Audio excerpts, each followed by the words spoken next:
Imagine having access to a tribe of mentors consisting of some of the best tech leaders in the world, people you may have never heard of, but who in just an hour, you'll know their unfiltered career story. The bets they took, the decisions they made, where they failed, and the lessons that they learned along the way. Welcome to the What Makes You Tick podcast. Hi, I'm Tolu, aka the Podfather, and welcome to What Makes You Tick. And I'm Richard Washington. I'm the founder of Tick Talent, and we sponsor this podcast. This week's episode is Mitch Underwood, and Mitch was amazing. I found him so calm, so cool, so measured. Really enjoyed the conversation. How did you find it? Incredible. I think people will love this one. It's almost, and it sounds strange to say, but like being read a bedtime story. Mitch is so smooth. Yeah, smooth operator. But it's just, like that whole knowledge talks, wisdom listens quote. Yeah. Mitch is very considered in the way that he talks, and there's no fluff. It's just deep knowledge. And I remember when we were talking about this, I said, straight after you'd recorded it, what did you like about it? And you said, Mitch told me, go on, tell everyone. Let's spoil it. Let's give a spoiler. Yeah, give it. So when I asked Mitch about like his background and where does his drive come from, he was like, my dad said to me when I was like 8 or 9 or 10 years old, I can't remember which exact one it was. He was like, my dad said to me, you are not entitled to my lifestyle. I said, what? And then he said, and then my dad, he took me to go get my first lawnmower. He took me to learn how to wash cars. He went alongside him to show him how to make sure that he can build his own lifestyle. For me, I was just like, wow. That, I was just like, wow. Imagine being taught a business at that age with someone, coaching you through it. Incredible. No wonder he's had this career where he's worked for these massive companies like, HP and all these great firms. And what's interesting is myself and Mitch he's been a client of mine before, but we'd never spoken. So he always worked with my team, and we had an amazing relationship, and we absolutely loved working with him, but we'd never spoken. So when Mitch and I connected, it was only afterwards that we realized we actually had worked together before, which is amazing. So I think people will love this episode. Mitch is incredible. And we can't wait to share his story with you. So without further ado, let's roll the VT.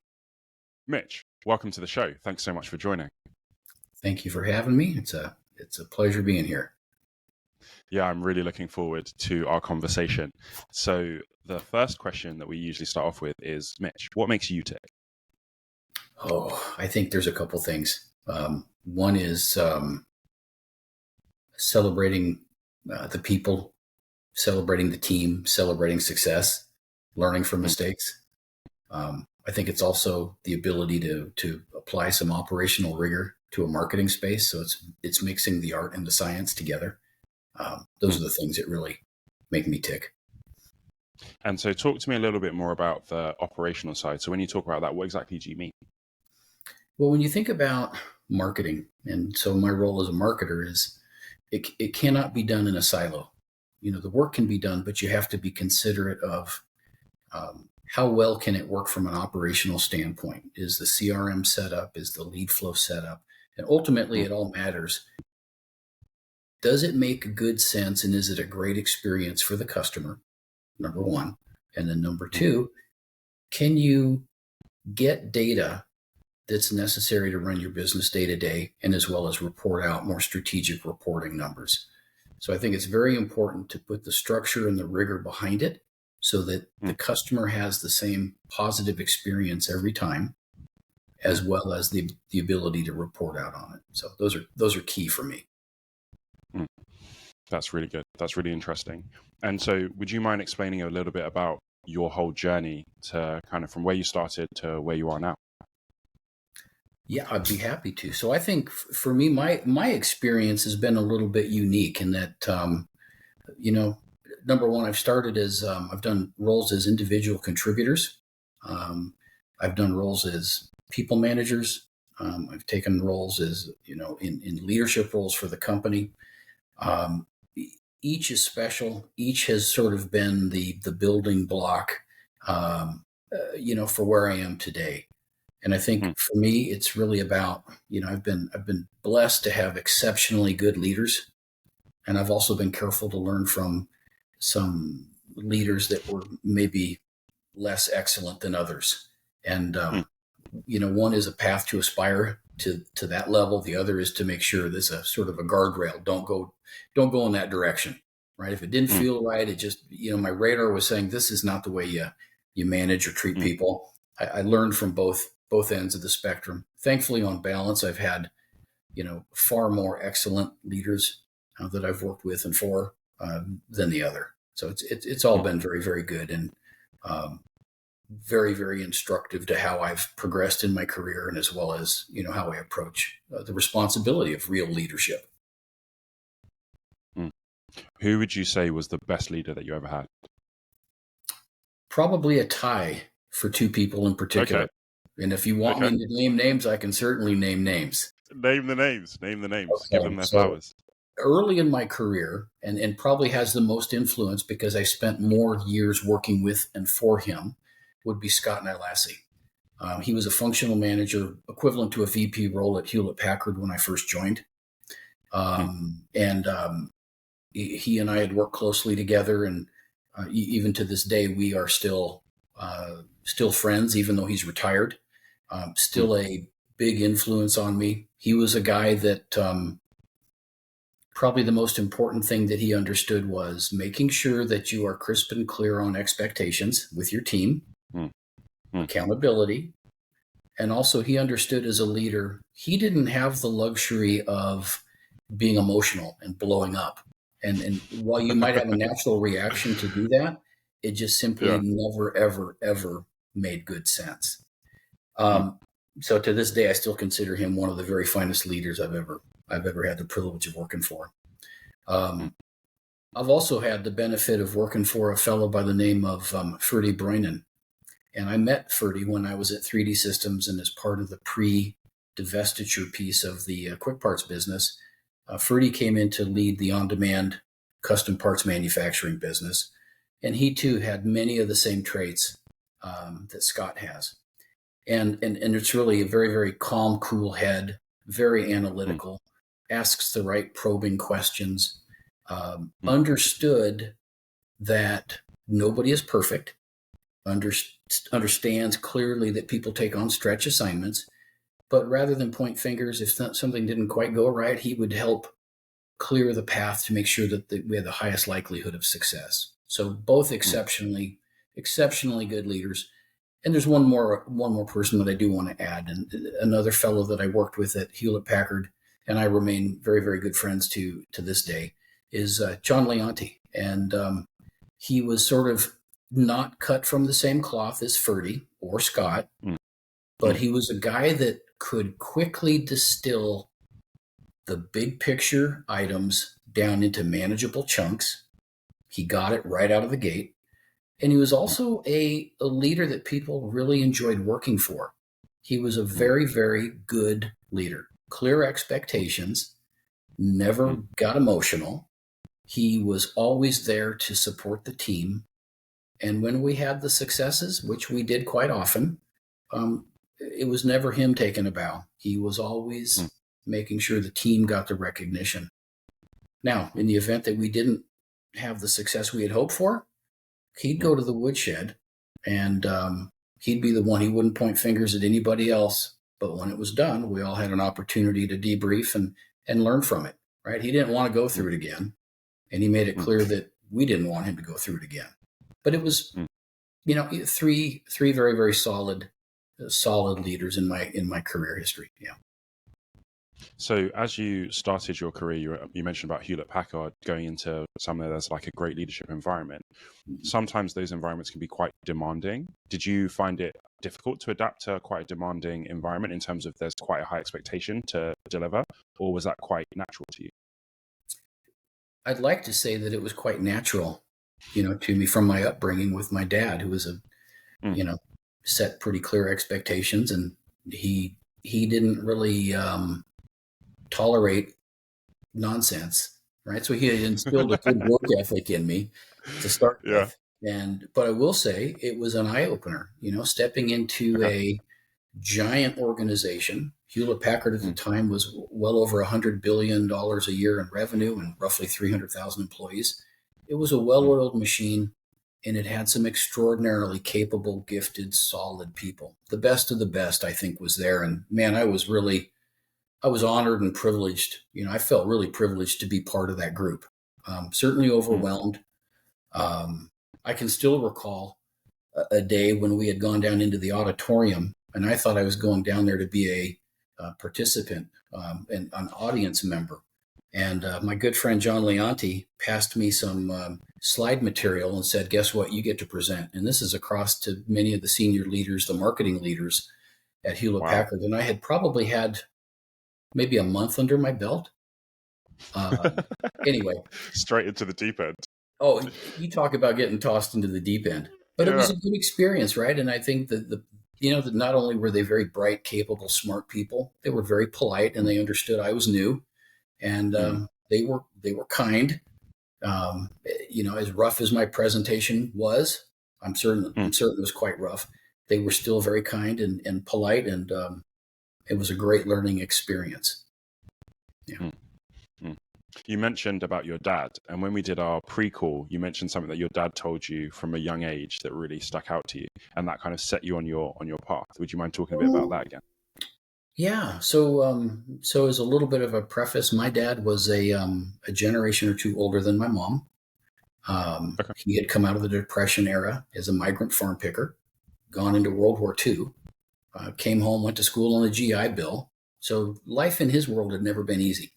And one of the things that he had instilled in me from a young age was that I was not entitled to his lifestyle. And we lived the typical Bay Area middle-class lifestyle and nice home and never had to worry about where a meal was coming from. So not only did he just, give me the words to say you're not entitled, he said, what are we going to do? Let's build a plan. And then when we came up with the idea of, as a young kid, I thought, well, how about we grow vegetables and I'll go sell them door to door in my wagon. That meant that we had to go tear out some trees in the backyard, dig them out, bring in some material, build a raised garden, plant the vegetables, water them and grow them. My dad was in there knee deep with me the whole time doing the work. So not only did he have things to say and strong opinions on things, but he led by example. So those were some of the biggest, watching my dad and learning from him just by his behavior. And then those words, I'm not entitled to his lifestyle, taught me early on, it's not going to be handed to me. Life does not owe me anything. I've got to go out and earn it. So very, very important words that have stuck with me to this day. That combination of encouraging you and challenging you in terms of you're not entitled to anything, but then also action kind of matched with that and saying, okay, this is how you make a plan. Okay, this is how you get started. This is how you do this. I really love that combination of the voice, but then also the personal touch and doing that with you. I think that's amazing. I agree. I was blessed to have an amazing dad. I really was. So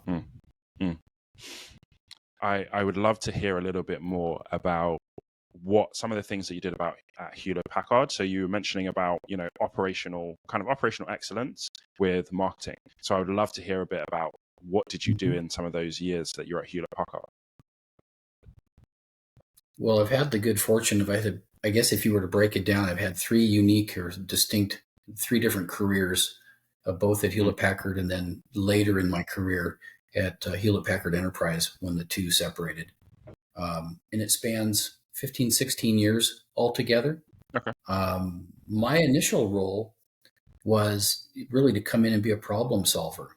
And the problem that we had was we had all of this printed marketing collateral that you would use for trade shows to give to customers, and certainly things that have been collected over the years prior to being a purely digital or primarily a digital environment. So we took a look at the challenge, and that was we had several million pieces of marketing collateral, several different iterations of the brand design, and all of them were collecting dust, and they were all in an expensive warehouse and costing us a lot of money. And the good thing about working with John Leonti was let's all agree as to what the problem is. And then it's up to you to go figure out how we solve that problem. And I think that's really important for an effective leader to understand and that is, if you're going to describe the what, trust your team to figure out the how. And I've never been a micromanager. I want to be a micromanager. And I think that he certainly reinforced it, and we had some good success in this space. And driven primarily by, number one, we have way too much material. It cannot be used ever again because it's out of brand. Number two, we also had a problem where while this was managed internally, it was done in a location that was very expensive, right in the middle of the Bay Area in Campbell, I believe. And it was managed in-house, and our resources were all paid quite well, right, as opposed to outsourcing it to less expensive locations in the Bay Area or elsewhere. This really led into a big discovery, and that was, if we know what the problem is, what's the opportunity here? And the big opportunities that presented themselves was we can spend less money, and we can improve the turn time.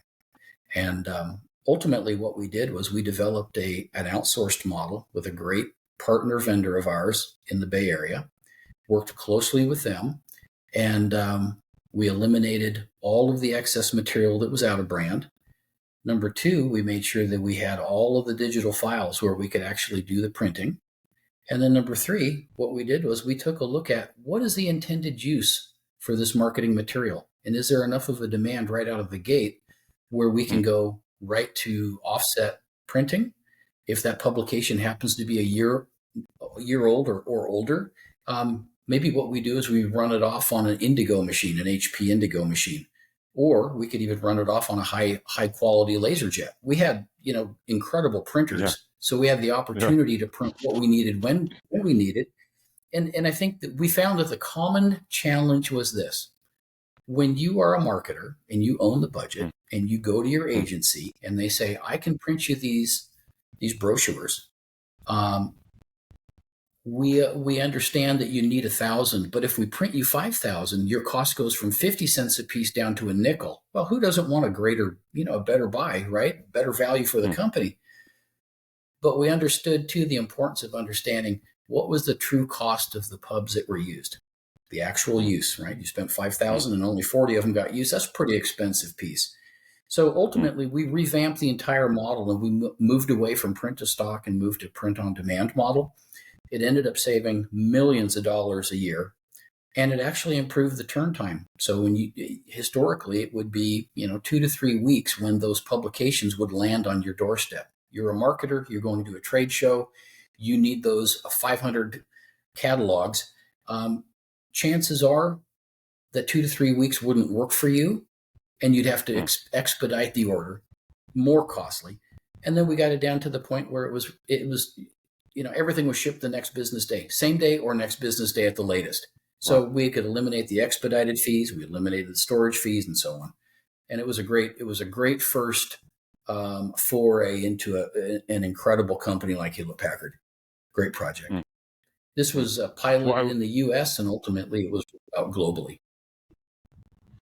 What I would love to know is, how do you approach problems? So when you've got a business problem that you're trying to solve, what's your approach to figuring it out? Well, number one, it starts with a small core group of folks, right? Determining we have an area that we think needs some attention. Once we've gotten it distilled down where we can actually explain what the problem is, then we start pulling in the broader team to say, guys, this is what we think the problem is. And what I want to do is start some very, very informal brainstorming on, number one, do you agree that this is an issue, right? We already know that it is an issue. We've never had a situation where it comes back and they say, we disagree, don't go down the path. But most importantly, it was the how. It was the team coming up with, what is it we're going to do here? And the idea of one person being the smartest guy in the room, that will just never work. And thankfully, on our team, we had a wide range of folks that had a wide range of experiences. And we were able to pull that collective wisdom and reasoning into the group. And for this particular project, it just worked out really, really well. Yeah. So I think for me, it's really identifying that it is in fact a problem, test it, make sure that it is a problem. Understand also, if it wasn't a problem or it is a problem, what do you do to make it better? What does doing it right look like? What is that ideal state that you envision? Right. And so if you take it a step further, like to today, I would say, well, you make sure that those marketers have access to that print file immediately. Right. At that point, it wasn't that technology wasn't quite mature enough yet. And we still had a little bit of a more of a centralized print model. But I do think, in a customer facing relationship type of a role, you can't always depend on a PDF or an electronic file. Sometimes people want that tangible piece of material with a note, with a business card stapled to it. It's old school, but a lot of people still want that. So, what were some of the biggest challenges that you?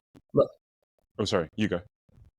I was just going to say that. So, I've covered the two steps of sort of the problem solving. How do I go in and address a problem, right? And the third piece that I didn't mention yet that I think is important is, how do you know when you get there? How will you know when it's been solved? What does that success criteria look like? So if you can identify current state versus what the ideal future state is, then you'll know that you've done what you expected to do. And I think that's an important piece. And are there any challenges or approaches to challenges that you face along the way, in terms of you thought it was this way, you started to implement a solution, but actually it's something slightly different? Yeah, I think for us, it was the, Hewlett-Packard was such a big, wide, varied company that did so many things.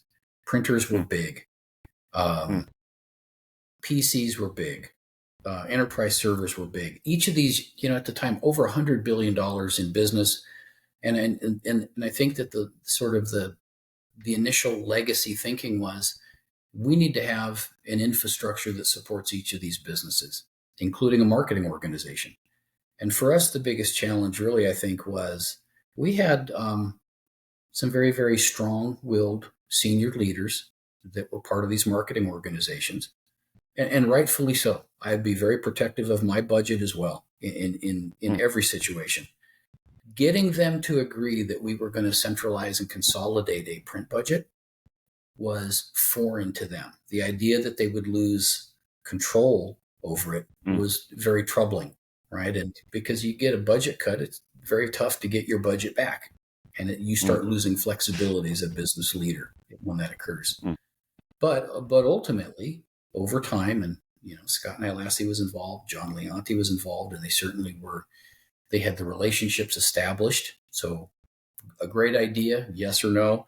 We knew it was a good idea, but it also meant that they needed to come in and do some massaging and making sure they could have these deeper conversations with folks that they'd already built a relationship with.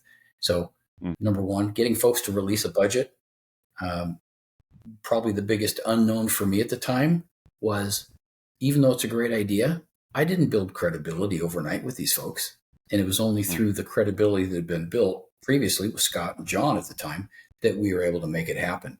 So while I get to, claim some success without building those personal relationships, regardless of how good the business case is, those two are absolutely critical to get some success.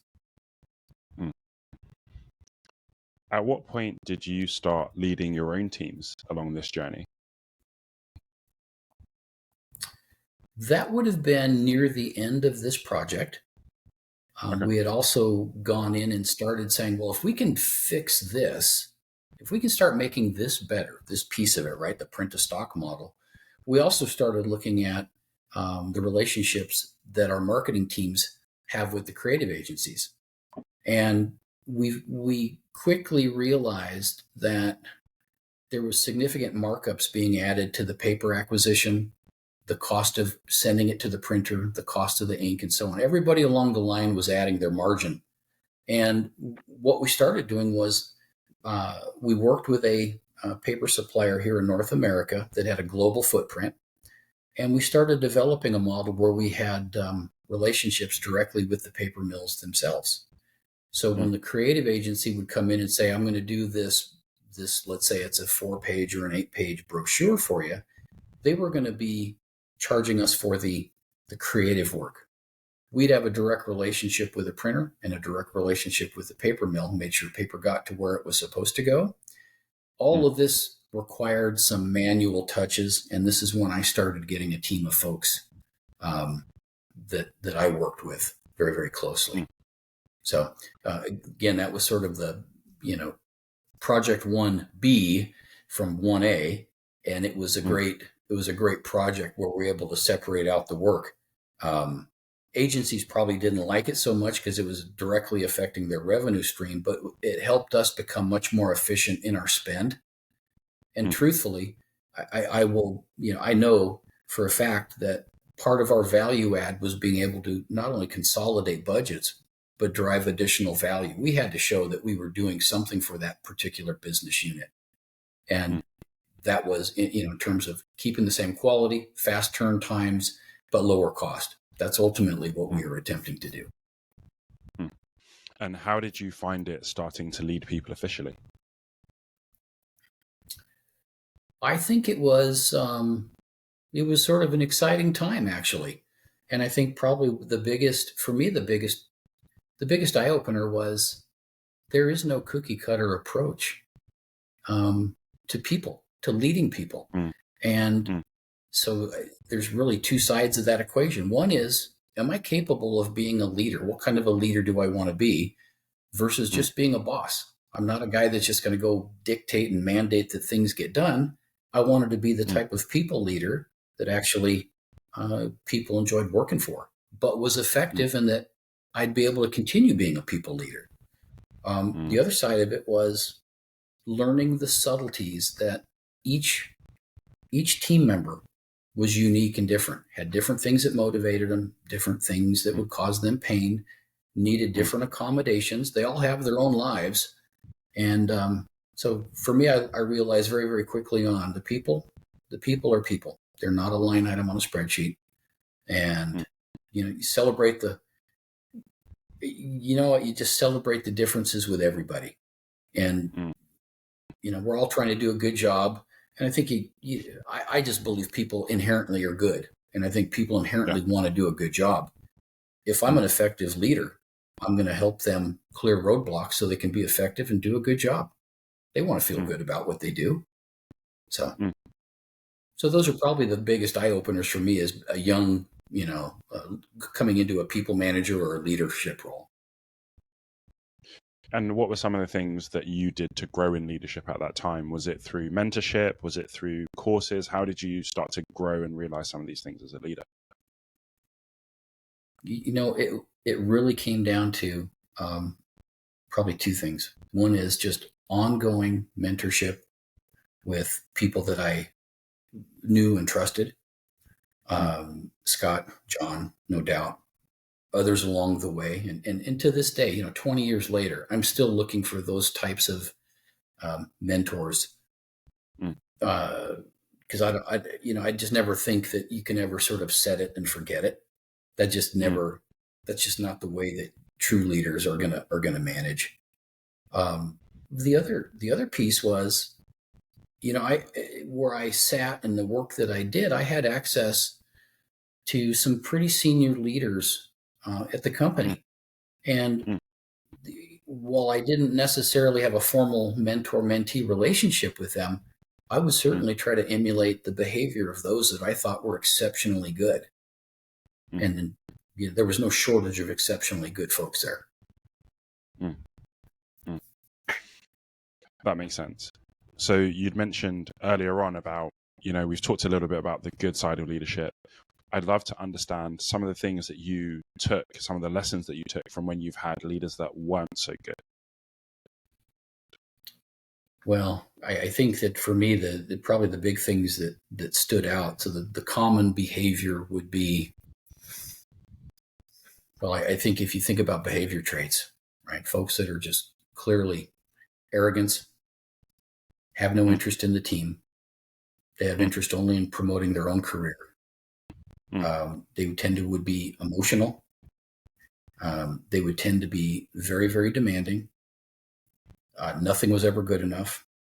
and they'd want to micromanage. They want to describe the what and the how at the same time. And to me, that was sort of, it did not make sense. It did not resonate with me. And so those are sort of the common traits that I would see from this, wide range of players that influenced my style of leadership. Yeah.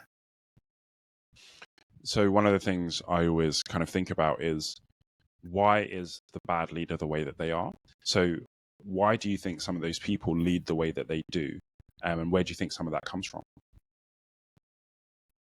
Well, that's a great question. And I think I've thought about that in the past. And I think about, number one, what have I learned along the way in my professional career that would help me as a parent? I've got 2 sons. I love being a parent. Being their dad is the most amazing job. And I think much of what I've learned along the way about being patient and setting clear expectations and not being emotional and so on, those are all important lessons in business and in your personal life. I think where this behavior comes from, I think it's probably a couple of things. One is it could be their personal life as they grew up. Perhaps they were in an environment where that type of behavior was either tolerated or necessary for their survival, right? Human behavior. Number 2, they probably tended to be type A personalities that were considered high performers, but instead of just looking at the what was done, you have to consider the how it was done. And I think in too many situations, high performers will tend to be given a pass, even with that behavior, because they get things done. I kind of think you can strike a balance between getting it done and getting it done well and doing it in a way that doesn't break your team. I've always heard the adage that you can have the fastest race car, but if you break the race car, you're not going to win the race, right? So it's a relationship like between a driver and the pit crew. So, it's like, I don't want to be that kind of a people manager that breaks teams. That's never been my approach, and never will be. So I think it kind of comes from, learned behavior as a child, and then sort of in the environment being given a pass. And I think that probably, when you think about being in an organization, and hopefully it's a room full of adults, right?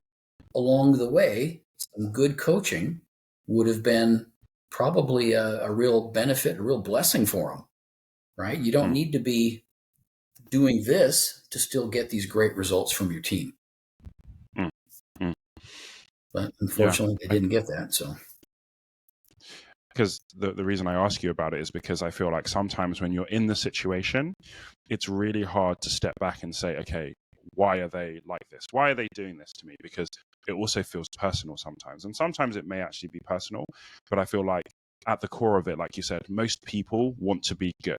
Most people want to do well. Most people want to be a good leader, but they may not have been equipped to actually do that. So sometimes in those scenarios, it's almost helpful to try and understand where it's coming from, why it's happening, and then to be able to maybe figure out something different to do in that situation. I think there's a couple of things that I've learned in life, and one of them is you don't necessarily have to have their words or their delivery have any value to you, right? You get to choose whether or not you're going to approach it that way. Number 2, there's nothing wrong with stopping and counting to 4 in your mind, and just let the last words hang out there for a little bit, right? That starts to get the point across that those are the last words that everybody just heard, including the person that spoke them. Let that sink in for a moment, and then from there, respond in a calm way. And in many cases, that it diffuses a situation. Then I've even had situations where folks have called later and apologized for being, so abrupt. And so rather than reacting the way they did and really letting it devolve into a real issue, slow it down a little bit, take it easy, let it diffuse, let the words hang out there for a bit. Sometimes that will get you better results than any words will. I like that, because that thing you said about giving it time for it to sink in for everybody, I think is massive, because I think sometimes in a heated situation, it's quick fire, everybody's going back and forth, back and forth. It's easy for some of those things to get lost in that. Mm-hmm. Yeah, would agree. So I would love to know, as a leader, what would you say was like your biggest or proudest moment as a leader? Oh, no question about it. It's every single team that I've had the privilege of working alongside. And it is,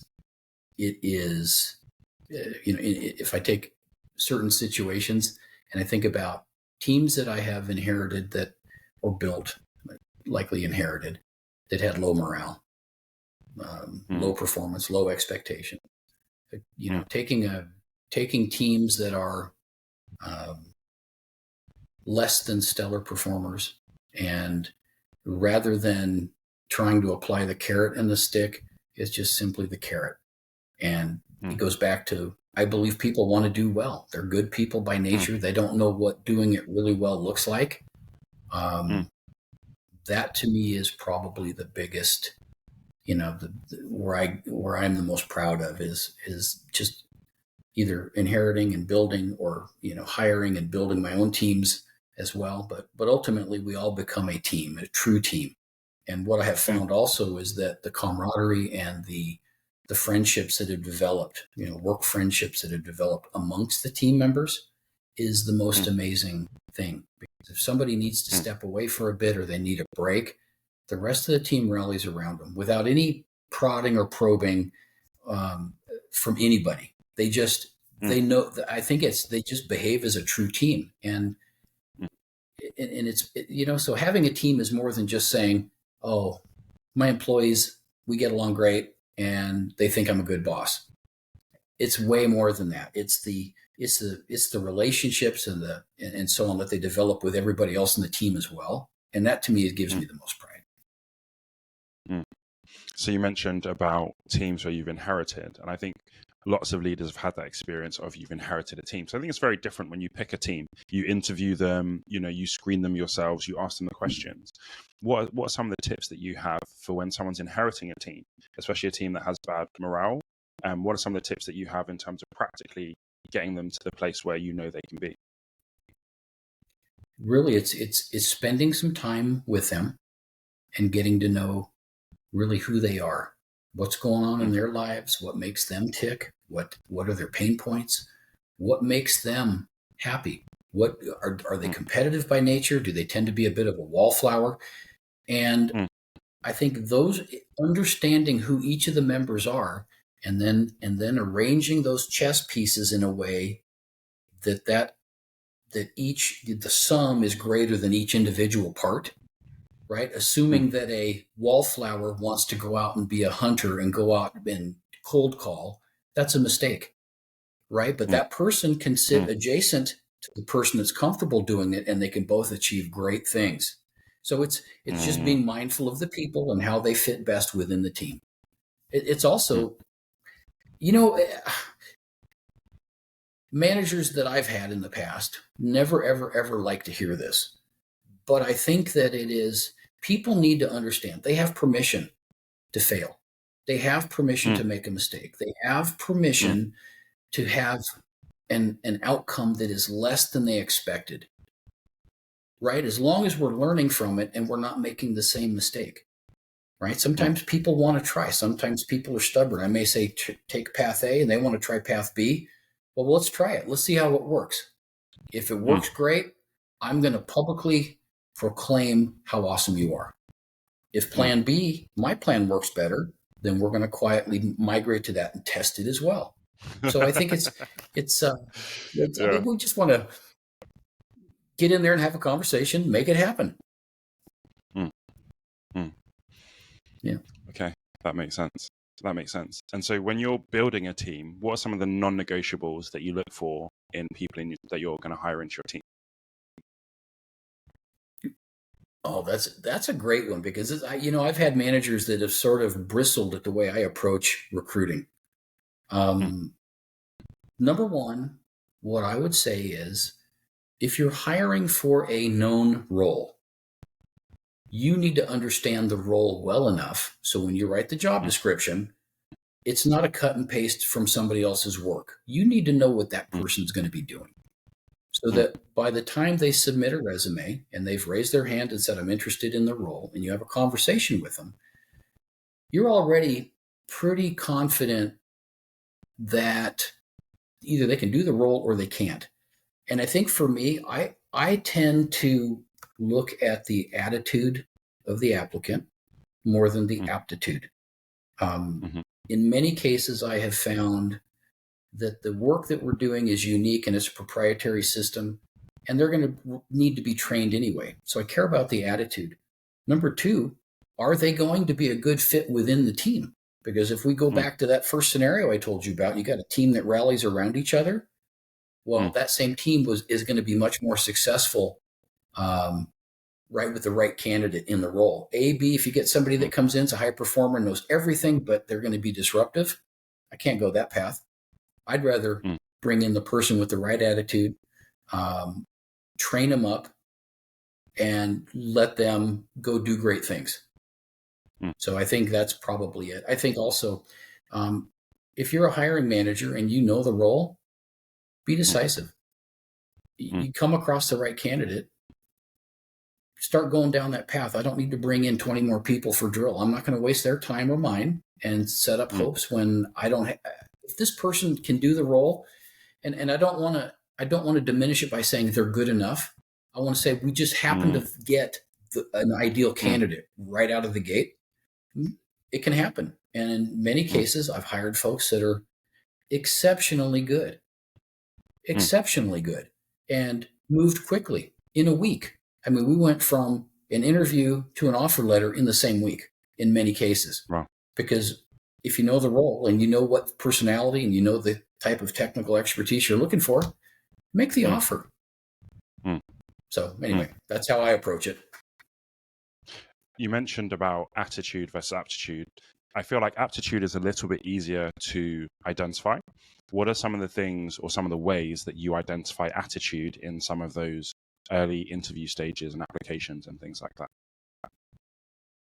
Well, I think it's really going to be number one. I'm always listening for, if I ask a specific question, and it's related to understanding a technical aspect, you're going to know pretty quickly whether or not they're being evasive or not, whether they're as brushed up on the topic as they have implied on their resume.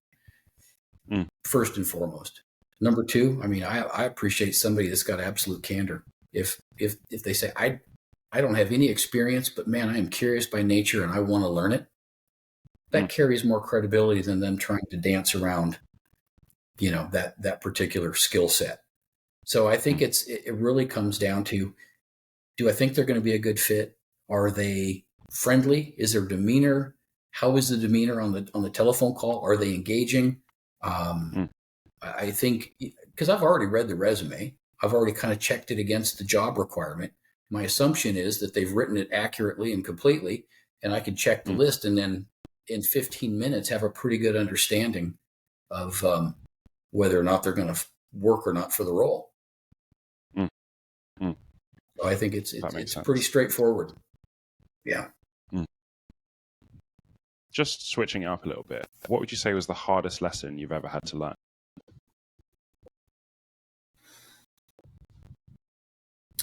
Hardest lesson. I think very, very early in my career, I had hired a fellow to run an operation. And he was a very, very easygoing guy. Everybody loved him. And I sort of let our friendship cloud a bit his performance. And it turned out that he had a substance abuse issue that wasn't apparent early on. And I think probably I gave him one or two chances too many. And when it starts putting the team and the enterprise at risk, it was, the tough decision had to be made eventually, but it probably should have been done a week or two earlier. So I think it's really about just never letting personal friendships cloud a decision. It's about being honest with what is the performance, and making sure you follow your gut, and you follow up, because see, this was not Mitch Underwood Enterprises. This was Hewlett-Packard, and it's not my company to make those kinds of calls with, right? I'm trying to manage shareholder value, and run an efficient operation in the space. And so that was probably the toughest lesson that I had to learn. Were you friends with him before he started working at Hewlett-Packard, or did he become your friend while he was there? Wow. Yeah, I was friends prior. Yeah. Thought he'd be great for the role. And he was at first. But ultimately we had an issue, and a substance abuse issue that was affecting his ability to show up and actually be effective. And it was tough because it damaged the relationship, but ultimately I wasn't the one that damaged the relationship. He, you had to reckon with the facts that he made that decision, and he needed to get help, and it wasn't going to happen running the operation he was running. So, did you get any help or support in making that decision, and how you carried it out? I did. I had conversations with my leadership team about it, and most importantly, I made sure that our HR representative was aware of what was going on. And what I wanted to do was eliminate any sort of risk of blowback for the company, but also then most importantly was what kinds of support can we offer? Let's help him. If he's not able to help himself, what can we do to help him? And that was done early on. And when he chose to not take advantage of the support that was being offered, and he continued to have the challenges that he did, then it was at that point we had to make the decision to terminate. So. Okay. So, as I mentioned earlier, we're going to do something new on the show. We're going to do tick fire questions, which is a few questions that I'll ask you in quick succession, just to kind of end out the podcast. All right. What would you say is the difference between a good leader and a great leader? Understanding what excellence looks like, and empathy for the humans, the team members that are trying to deliver against that vision. Great. What's the best advice you would give to someone who's starting out in their leadership journey right now? Trust your gut. Be a human being. Love that. Yeah. What's your top 3 learn. criteria? Just be always learning. Yeah. Yeah. Okay. What's your top 3 criteria to hire someone? Honesty, attitude, warmth of character. I mean, those would probably be the three things on the personal side, obviously, and that's making the assumption that there's the technical aptitude is there as well. So. Okay. And how would you like to be remembered by the people that you worked with, or the people that were in your team? Oh man, I'd like to be remembered as a leader that always had their back, always tried to bring out the best of the team, and always cared about the success, both as a team and for their own professional growth for themselves. And I care about them as a human being. Perfect. Love that. So thank you so much for doing our tick fire questions. And are there any parting thoughts or anything you'd like to finish out with? Well, Tolu, I think this has been a great experience for me. This is the first podcast that I've ever done. It's been an honor to get to know you. I hope that we can do this again soon. And I really appreciate the chance to be on today. And that's about it. Yeah. It's been really great having you on. I've really enjoyed hearing your journey and your stories, and just the amazing experience that you've had, and the leader that you've become along the way. And what your dad said to you, I'm definitely going to take that and say that to my kids. So thank you so much for sharing that as well. Oh, you're very welcome. Appreciate it. My pleasure.